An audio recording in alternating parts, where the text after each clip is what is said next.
आइए बात करते हैं उत्तर प्रदेश के चुनाव पर। चुनाव बिल्कुल निकट आ चुका है सामने, लेकिन जैसा कि लोकतंत्र में होना चाहिए, लोकतंत्र में एक विपक्ष, मजबूत विपक्ष, ये लोकतंत्र की मजबूती का एक सबब बनता है। लेकिन यह धीरे धीरे ऐसा दिख रहा है, जिस तरह से पूरे देश में परिस्थितियां दिख रही हैं, उसी तरह से उत्तर प्रदेश में भी एक विपक्ष का अभाव, एक विपक्ष शून्यता की स्थिति दिखाई पड़ रही है। और जनता के लिए ये बहुत चिंतन का विषय बना हुआ है कि जनता क्या निर्णय ले, क्योंकि विपक्ष का मतलब होता है कि जो सरकार कर रही है वो निरंकुश न हो, वह मनमाना न करे और उसके कार्य में हस्तक्षेप करने वाला, विचार विमर्श को बढ़ावा देने वाला और अपने पक्ष को, जनता के पक्ष को रखने वाले लोग मजबूती से दिखाई दें, ये बहुत जरूरी होता है। लेकिन उत्तर प्रदेश की राजनीति में जो दो विपक्षी दल के रूप में जिन्हें पहचाना जाता है, बहुजन समाज पार्टी और समाजवादी पार्टी, इन दोनों पार्टियों का जो ढर्रा है, इस पर आज हम एक नई बात कहेंगे। जैसे पूरे देश की राजनीति में एक चर्चा रहती है, तुष्टीकरण, सांप्रदायिकता, ये शब्द बहुत उछाले जाते हैं चुनाव में, और चुनाव के बाद भी पूरे देश की राजनीति में इन शब्दों का अपना एक महत्व बना हुआ है। लेकिन आज जो परिस्थितियां दिखाई दे रही हैं, उसमें कुछ एक नई चीज दिखाई दे रही है, और इसको यहाँ के नौजवानों को, चिंतकों को, विचारकों को बारीकी से पकड़ना पड़ेगा, क्योंकि पूरी परिस्थितियां उसके इर्द गिर्द घूम रही हैं। और वह स्थिति क्या है? वह स्थिति है, इस देश में जो सत्ता है वह बराबर ये चाहती है कि वह ऐसे मुद्दों को सामने रखे जो एक आडंबर रचकर, एक पाखंडवाद जैसा बना करके और जनता पर शासन करने की अपनी इच्छा को वह दृढ़ता से लागू करके और सफल हो जाती है।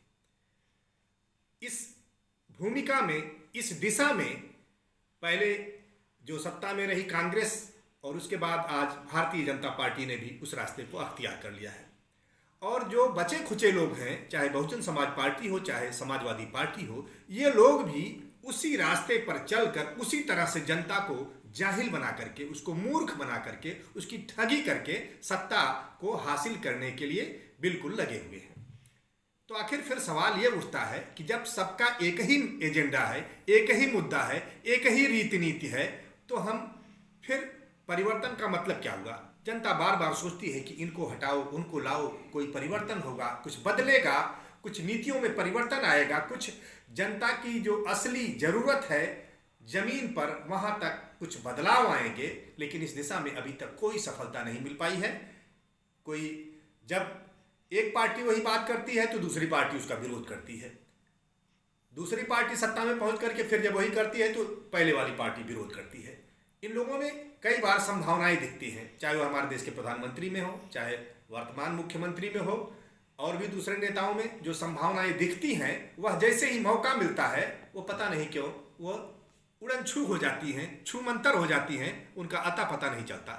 उनका सारा तेवर कलेवर, विपक्ष पर जो आक्रामकता, आज तो वो भी घटती जा रही है, वो भी भोथरी होती जा रही है, उसमें भी कोई दम नहीं दिखाई दे रहा है।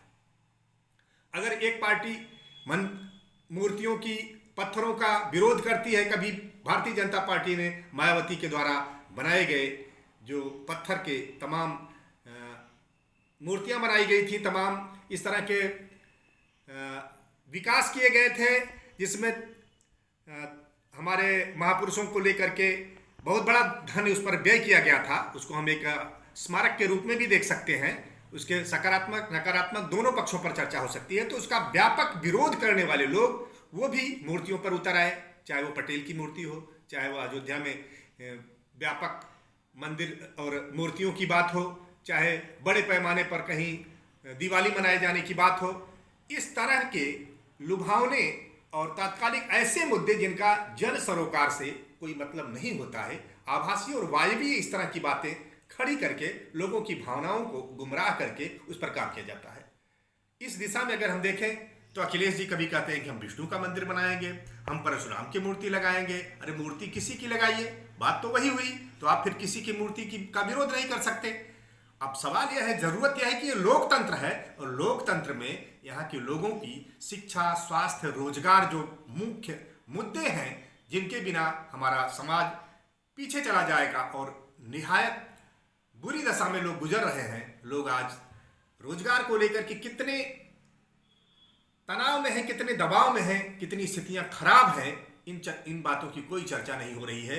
चर्चाएं केवल चुनाव में हम किन चीज़ों के जरिए अपनी कुर्सी हासिल, चाहे मायावती जी का ब्राह्मण सम्मेलन हो, चाहे अखिलेश जी का, उन्हीं चीज़ों को लेकर के, उन्हीं जिस चीज़ में जो सत्ता में काबिज है उसकी नीतियां होती हैं कि जनता को किसी भी प्रकार से आकर्षित करके अगली बार सत्ता हासिल करना। और दूसरी पार्टियां भी अगर उन्हीं मुद्दों को लेकर उसी तरह से चलें, मैं तो कहूँगा कि यहाँ तक कि जो हमारी कम्युनिस्ट पार्टियां कही जाती हैं, जो तथाकथित वैज्ञानिक सोच और तमाम पाखंडवाद के विरुद्ध अपने को कहती हैं, उनके भी जीवन में, आचरण में, उनके भी जो एजेंडे हैं, मुद्दे हैं, उसमें कहीं कोई बहुत खास अलग कुछ नहीं दिखाई पड़ता। वो भी उसी रास्ते पर चल पड़े हैं। ऐसे में एक गंभीर सवाल है कि जब विपक्षहीन राजनीति हो, लोकतंत्र हो, तो विपक्ष की भूमिका कौन अदा करेगा? इसके लिए किसी न किसी को आगे आना होगा। सूरज के अस्त होने का समय था। एक छोटी सी लघु कथा है कि सूरज के अस्त होने का समय था। सूर्य ने कहा कि मेरे बाद ये जिम्मेदारी कौन उठाएगा? सभी लोग स्तब्ध थे, मौन थे, कोई बोल नहीं रहा था। एक नन्हा सा दीपक आगे बढ़ करके आया और कहा कि ये रोशनी का जिम्मा मेरे कंधों पर है। मैं अंधेरे के खिलाफ अपनी जंग जारी रखूंगा और रोशनी के लिए मैं कोशिश करूंगा। आज ठीक उसी तरह की स्थितियां हैं। राजनीतिक रूप से एक शून्यता जो दिखाई दे रही है, इसको भरने के लिए किसी को आगे आना होगा। वह साहित्यकार हो सकता है, पत्रकार हो सकता है, युवा हो सकता है, विद्यार्थी हो सकता है, किसान हो सकता है, नौजवान हो सकता है, देश का जवान हो सकता है, कोई भी हो सकता है। किसी भी पद पर बैठा हुआ किसी के भी भीतर वह जज्बात जागे, वह हिम्मत जागे, वह अपना कर्तव्य जागे, इसकी जरूरत है। मैं तो यहां तक कहूंगा कि जो दल सत्ता में काबिज है, उस दल के भीतर भी मौन बैठे रहना, इतिहास के सामने मौन का वातावरण बनना लोकतंत्र के लिए बहुत घातक है। उस दल में बैठे हुए लोग भी अगर उनके अंदर जीवंत देशभक्ति है तो उन्हें सामने आना चाहिए। हमारे देश का ऐसा उदाहरण रहा है। इस देश की सत्ता में बैठे हुए दल में रहकर चंद्रशेखर जैसे लोगों ने युवा तुर्क के रूप में जो विद्रोह करके काम किया, उसका अपना एक इतिहास है। विद्रोहों का इतिहास रहा है।